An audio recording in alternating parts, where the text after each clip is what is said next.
Good afternoon and welcome to this MAPAL Group webinar. My name is James Haken. I'm the Chief Marketing Officer here at MAPAL Group and really delighted to be here talking to Dan Merchant from Generator and Freehand Hotels. So nice to meet you, Dan. Thank you for your time and joining us on our first UK predictions and plans for 2022. What a hell of a year it's been. I'm sure we'll have lots to discuss over the next 30 minutes or so, but to begin with, maybe do you want to just introduce yourself a little bit about the hotel company and the hostel business and what it is you guys do? Sounds good. Thank you for having me, James, and hello, everyone. My name is Dan. I lead the HR function for Generator and Freehand Hotels. For those who may or may not know, Generator is a lifestyle accommodation brand provider. Initially started out as a pure lifestyle hostel brand back in '95 by a brother and sister, and back then it was quite unique because there were not a lot of products out there who were offering what Generator was providing, essentially they found a recipe for success by focusing a lot more on design-led accommodation, with the focus being on social spaces, which provided a excellent platform for the young backpacker, the digital nomad as we know them now, to interact and meet new people within the social space. The brand was then acquired by Patron Capital, who did a really good job in scaling up the portfolio, essentially from 2 properties to about 11 operating properties. In early 2017, the platform was then acquired by Queensgate Investment, who is our current owner and operator. And they saw a lot of potential with these properties, with the brand, and wanted to scale the brand up, committed to investing north of 300 million. And we now operate at 19 properties. So, fair bit of increase from 11 going to 19. We've got a head office based in London. We've got 2 satellite offices in New York and Frankfurt. So Generator in total has 15 properties, and we then acquired the Freehand portfolio, which is US-based, consisting of 4 properties in key cities back in towards the back end of 2019. So that's a high-level overview in terms of who Generator and Freehand is, essentially. Cool, and I think it's a business that I've really respected for a long time. It's interesting that within previous lives, I've been responsible for taking study tours and innovation and inspiration tours in different parts of the world. So people who might give a brief and say that we're looking to do something really cool with this, and you go shooting off to different places and help people understand what that could look like. And I've got to say that Paris rooftop featured a few times in those tours. And I think the Freehand Hotels, I've definitely come across a few couple of those sites too in those various tours. So it's always great to be able to talk to someone who's on the inside of one of these businesses. And that's the sort of interesting sort of aspect of working for a brand like this, because it's so unique, because you look at Generator and Freehand, and no 2 products are the same. No property is the same. We've got properties where we've got a tattoo bar, a rooftop, a swimming pool, and so on and so forth, along with the whole event programming as well as the accommodation piece, right? So yeah, very, very interesting products and very interesting brands for sure. No, absolutely. And you said that your role within the organization is looking after the people and HR stuff. So tell us a little bit more about that. I mean, I guess that it's not been the easiest time to be in a role like that. Yeah, I mean, it's been really interesting. So ironically, I actually complete 4 years this month with the company. So I started out 4 years ago. What drew me to the role was the fact that there wasn't really a strong HR presence previously until Queensgate sort of acquired the platform, right? So the structure, the infrastructure, systems, processes were sort of quite loose. So it was an interesting opportunity for me to put my own mark on it and to establish the function from start, essentially. So, the last 4 years have really been around establishing the function, putting systems, tools, processes in place, and especially the last 2 years really around navigating through the pandemic. So, I'm principally responsible for all aspects of HR across all properties, across head office and satellite office, working with the general managers, with our third-party F&B operators, and ensuring literally all aspects of HR are as robustly covered as you can. Yeah. And within that, I think that there's obviously kind of different methodologies, but would you see your job as being supporting general managers and site leads on doing a great job and providing support, or is your team very hands-on in recruitment and other things? How are you structured in that way? I think it's changed a fair bit, where the last 2 years have become a lot more tactical as opposed to strategic. You always have to play that balance. So, even now, strategically, you're thinking about where do you see the function going next year and the year after, and the sort of short to mid-term plans. But at the same time, with the pandemic, everyone's had to be so reactive and tactical in how is the function adapting and adjusting to support the business, the managers. Look at last week, right? All of a sudden we had the working from home policy announced, and how do you then navigate and quickly respond to recruitment and everything else, as well as dealing with the business pressure and the demands in terms of recruitment and staffing and so on and so forth. Well, that's just one country, and you're operating in what, a dozen? Yeah, exactly, right. So we have 12 countries and multiple jurisdictions. So yeah, quite widespread. No, it's not easy for anyone right now. And tell me about what the last 2 years have looked like in your role. I mean, I understand that there's been a lot of this toing and froing and changing, and you've had to work more tactically. But what have been the big challenges that you've had to face? I think for us as C-suite and for myself as a HR professional, I think like many other hospitality operators, one of the key challenges has been, balancing the day-to-day running of the business. All businesses have been under sort of immense pressure with cost, with cash flow, and at the same time you've got to look after your team. You've got to keep the company culture alive, and how do you balance the two when you're under immense pressure to be running a very efficient business, where in actually for part of during the peak pandemic, for a good part of the year, we had to shut down a couple of our properties, right?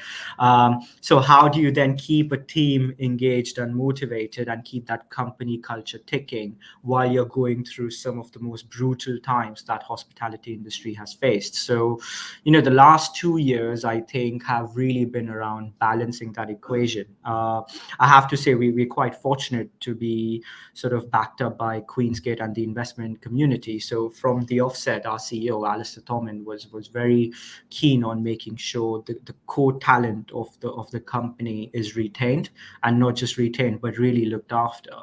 So, we kept our core team on full pay. We tried to minimize staff cuts by absolutely trying to maximize the government support that was in place across different countries with furlough and PPP in the US and various subsidies. And I think actually we're one of the very few hotel operators during the peak of the pandemic that also managed to pay out token bonuses. And that was just our way of showing, to the general managers, to the salespeople who, were not confined in actually this is my job to, what, I'm here, I'll do whatever it takes to help and support the business. And that's where we found enormous support from these guys, where a GM was working behind the desk, checking in people and doing housekeeping, and same with sales team and finance and so on and so forth, right? So I think that really helped. We set up a hotline for our team members, so they had the ability to anonymously feedback to our CEO directly, to Alistair, and not just feedback, but also ask for support, whatever support that might be, and so I think we tried as much as we could within that time space, within the sort of restrictions that we had, to really deliver the message that yes, times are tough, but we want to look after our people, and we want to look after our team culture, which makes this place a good environment to work in. And we saw the positive effects of that as soon as we started recovering, and I'm sure US bounced back, especially within the hospitality industry, a lot quicker, a lot earlier than UK and Europe. And as soon as we started to see that bounce back, we had in many ways a competitive advantage, because we were ahead of the curve, where we were not trying to recruit again, especially for key positions like sales, but they felt appreciated because they were looked after, they were on full pay, and they were out there sweating it, trying to fight to get the business as quickly as they can back for us, rather than the competition, who were still trying to then recruit people and get them back in. So that really helped. Overall, I think the last 2 years, it's really been about looking after the team as well as trying to survive, really. Yeah. And I know that within individual countries, last summer has ended up having a big bounce back for lots of people. Of course, from a travel perspective, that's been a challenge, because not all borders have been open, and changes and so on. But have you guys had experienced the same thing? Or was it a strong summer trading for you? 100%. So I think one of the key USPs for a brand like Generator and Freehand is, if you look at Generator, our sort of key demographic with our guests is 18 to sort of 25, 28-year-olds, and Freehand is sort of slightly mature from 25 to 35-year-old. And what you'll find is this particular age demographic, the Gen Zs, the millennials, they want to be out, they want to travel. We saw a very quick bounce back as soon as travel restrictions were lifted, and as soon as people could travel.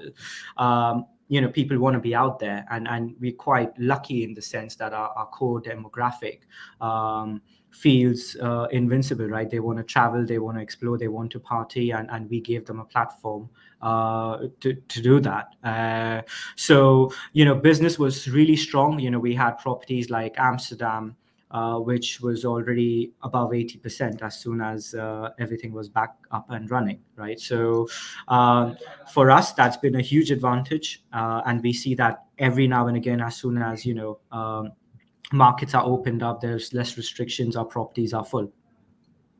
That's fantastic. It's good to see the bounce back. And I think let's move on to getting our crystal balls out. So, of course, 2022, we're talking about predictions and plans. And I don't know about you, but certainly in the businesses I'm involved with, we've got really robust predictions and plans. 2022 is going to be a fantastic time. And then the last 2 weeks happened, and you think, I wonder when these plans and strategies are going to change, and Christmas parties are getting cancelled and all of that jazz. But I mean, I think let's hope, I'm sitting on a wooden desk, so I'm touching with both hands. Same here. The current situation is going to be a small speed bump. But let's talk about what you potentially see in terms of travel and hospitality industry for next year and your business. I mean, what's your predictions for what 2022 might look like?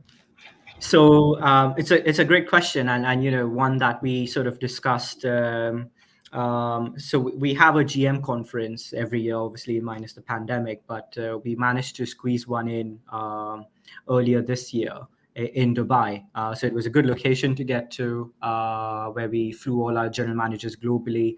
And this was one of the key questions. And really, I think collectively as a group, everyone was on the same page when, we say the two E's being efficiency and engagement are the key drivers really for 2022. That's what we see as a business. That's obviously the game plan for me personally in HR, because I think in terms of efficiency, especially for Generate and Freehand, we've always sort of taken pride to say we run a really sort of lean and efficient business model, and that's what also helps us distinguish from the competition, right?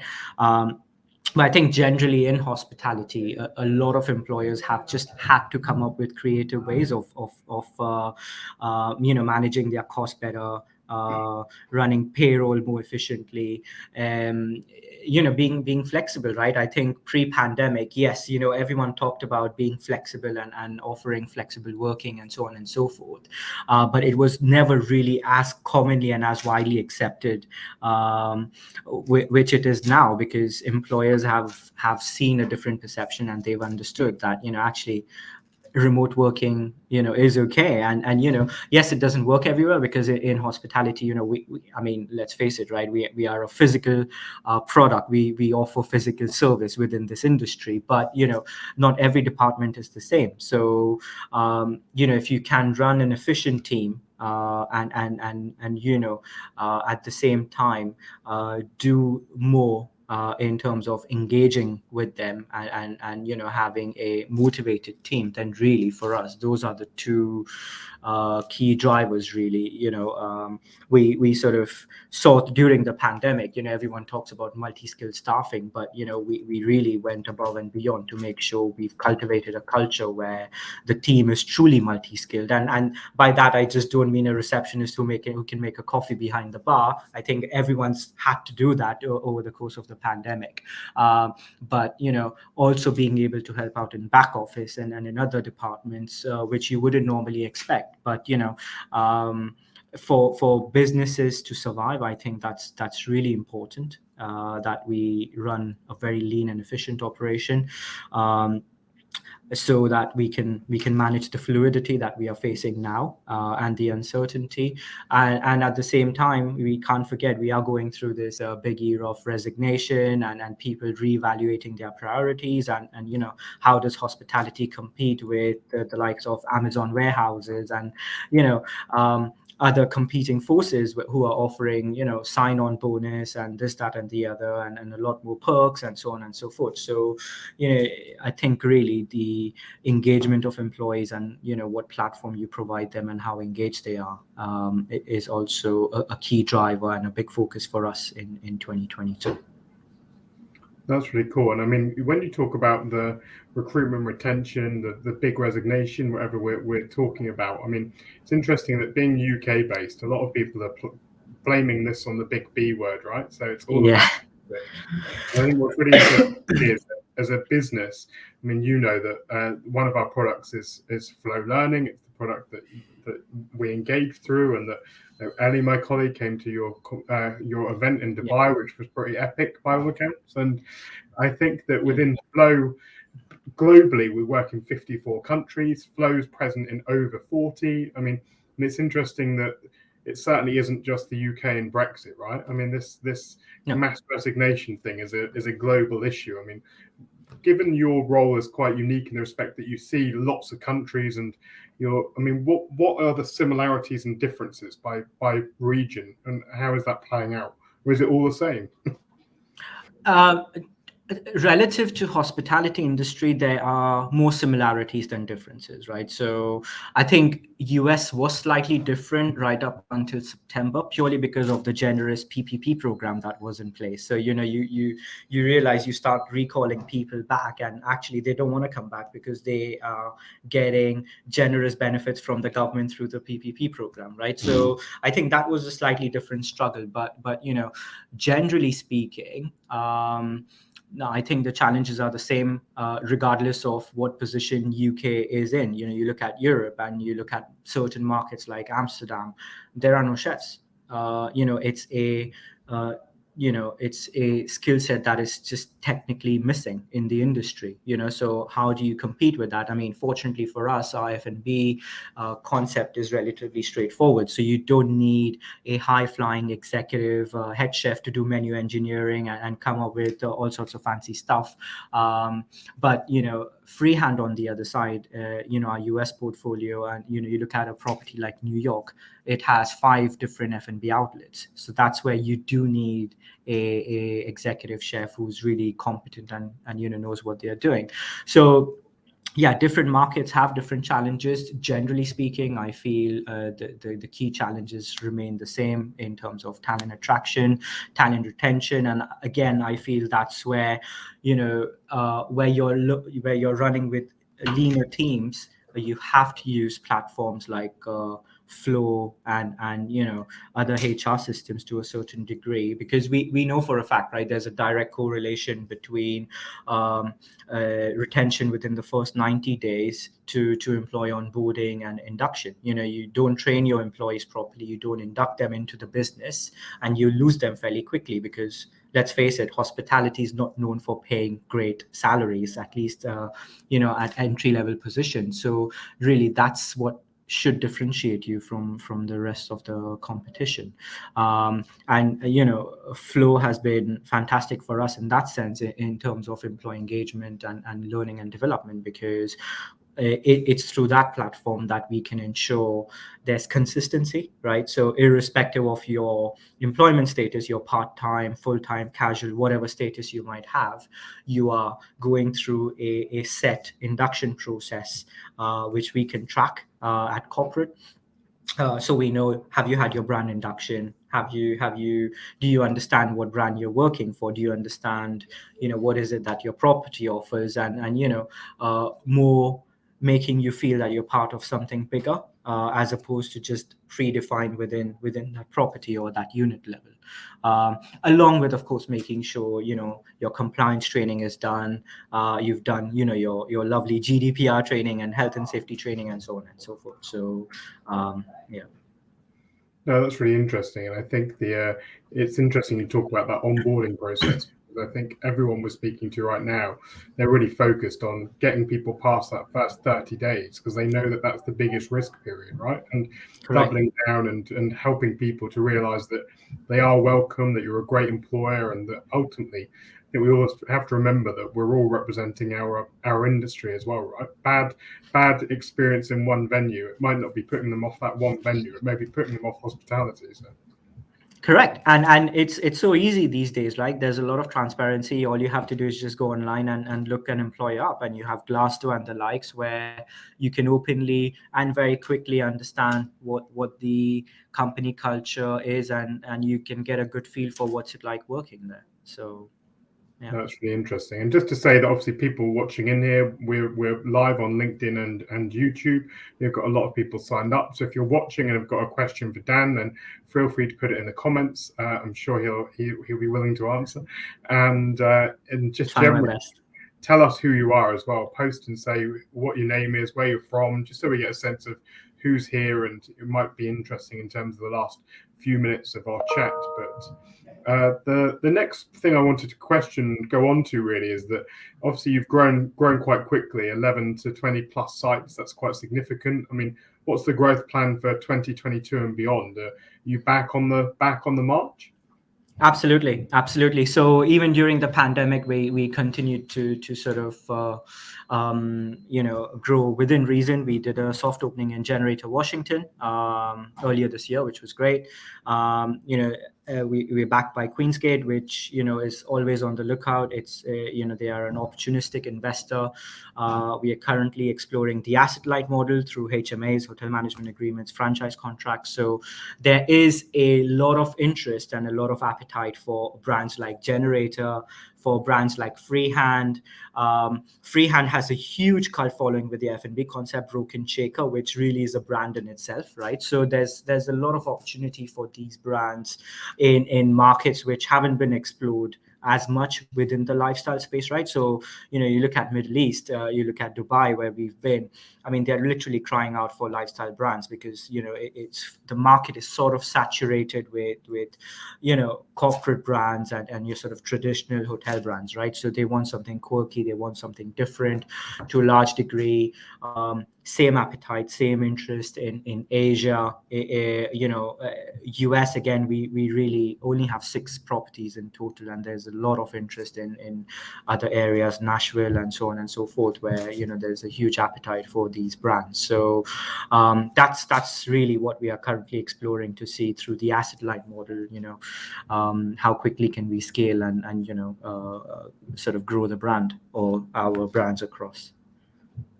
No, that's really interesting. And if we fast forwarded to the end of 2022, so we're going to sit here and pretend we're 1 year on.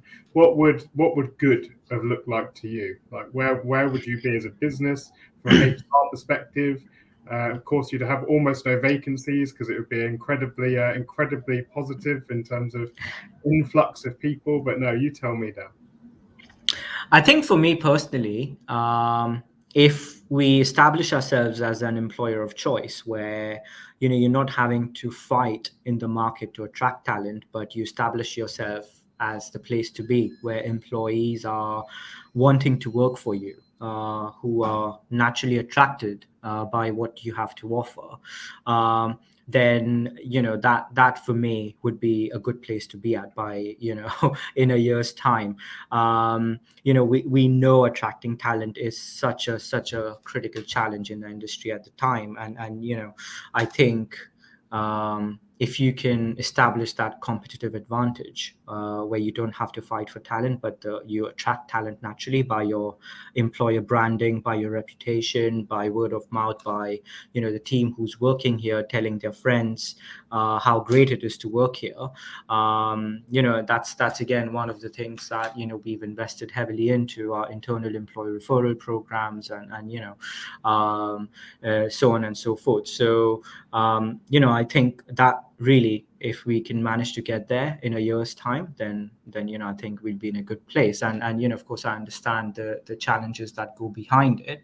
But again, that's where there's a lot of investment that's currently being undertaken by the business in terms of HR systems, HR infrastructure, to make sure the managers are not really stuck behind their desk doing mundane admin tasks, but tech is on their phone at the tip of their fingers, where you are able to communicate with your employees in real time, give real time feedback. I think gone are the days where we were doing 6 monthly or annual appraisals, right? I mean, feedback has to be real time. That's the way we connect with our Gen Zs, millennials, and our workforce population reflects our guest demographic, right? So we work with these guys and they want feedback, information in real time to be able to respond. So yeah.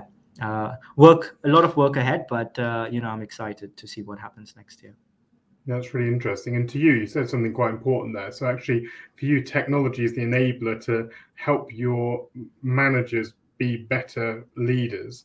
And I guess from what you were saying, it's about helping them get out from behind the desk and being more front-facing in terms of both customers or guests and the team. But and also, it's interesting when you talked about your use of flow earlier that you do see it as an integral part of an enabling your team to be better, stay longer, and generally retain people and be as you say, an employer of choice. Would you agree? 100%. And I strongly believe you have to empower your managers with tools, with data. I think that just has to be the next natural progression and evolution to support managers.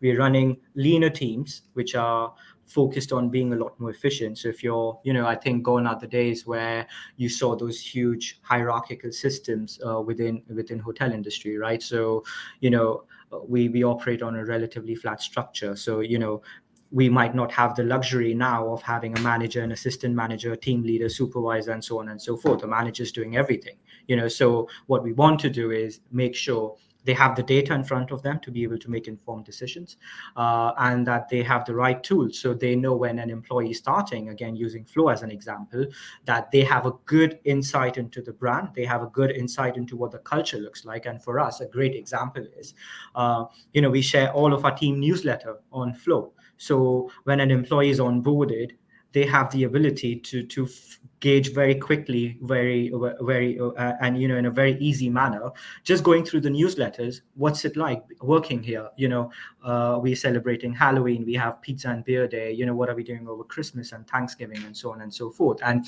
you can then see that engagement, and that's the feedback we get from our employees here. Oh wow, I haven't been here long enough, but I know what you guys do. And it's a great way for them, not just to be inducted into the company, into the business, but to also have a good understanding of what's it like working here. What does the company culture look like? No, that's incredible. And it's been a really interesting half an hour. Thank you so much for your time, Dan. I think that Thank you, James. It's been great to be able to share with the wider community. And I think, as always with these things, it's from other people and from sharing that we can develop as an industry as a whole. So thank you for taking the time, and wishing you and your family and all of the team there a great festive period. Wishing you all the same, and thank you for having me. Really appreciate it. Thank you, Dan. Take care. Thank you. Bye.